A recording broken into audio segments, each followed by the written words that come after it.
There you go. Okay, awesome guys. So this is going to be the existing HVAC system that we have right here. We are looking at a 33-inch tall furnace, and you are 21.5 wide. It is a 100,000 BTU furnace with a 4-ton fan. We are focusing on this guy mainly. The exhaust and the fresh air, it sounds like it's running quite a bit of ways, guys, so we do need to change that over to 3-inch ABS or PVC. I'd probably just run new PVC, or you can attach a little bit higher up and just transition it from 2-inch to 3-inch. There has been some venting issues with the system as well, and I want to make sure that gets addressed on placement for the existing flues. We'll address that as we go as well.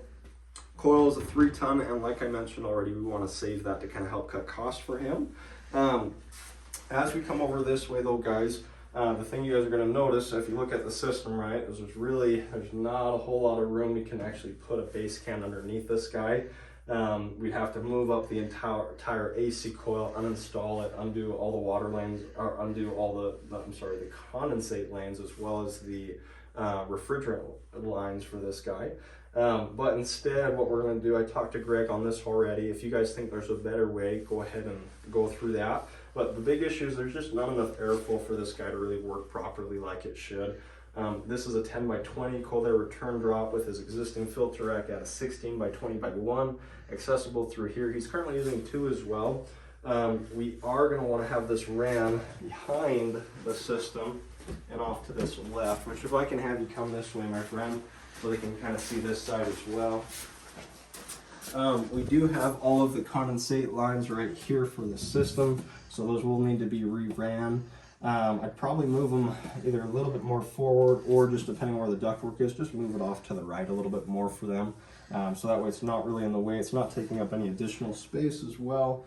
And then, yeah, you just have to run that entire cold air return drop on this other side and feed it through this side. That will add an extra filter for you if that's all right, but that'll just help you have more airflow, and hopefully you won't have to see me too soon on the next one, okay? Yeah. So that's kind of the rough plan, guys, for this. We can keep the coil. It is a 3-ton, but it's a 21 width cabinet. It has the newer refrigerant, which we're not too worried about. I think it's about 10 years old is what we talked about. This is the other thing that we discussed, which is moving this duct up a little bit. And if I can actually have you come all the way around for me, my friend. But this is the duct we possibly talked about moving up. This needs to be completely resealed. It's completely open. I can open it with my hand.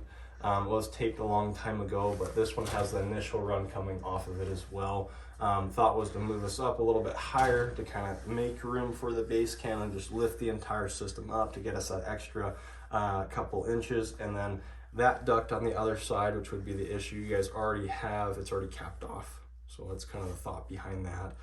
That he had for the system as well. I'm going to leave it up to you guys and what you guys want to decide, because you guys are actually doing all of the work. But just some thoughts and some ideas for you guys to kind of run through. And that's going to be really everything that we're looking at. I'm going to have you guys come back over here.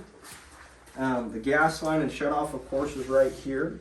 You have the existing electrical on this side as well, just a single disconnect, and it already has that pump out for the system.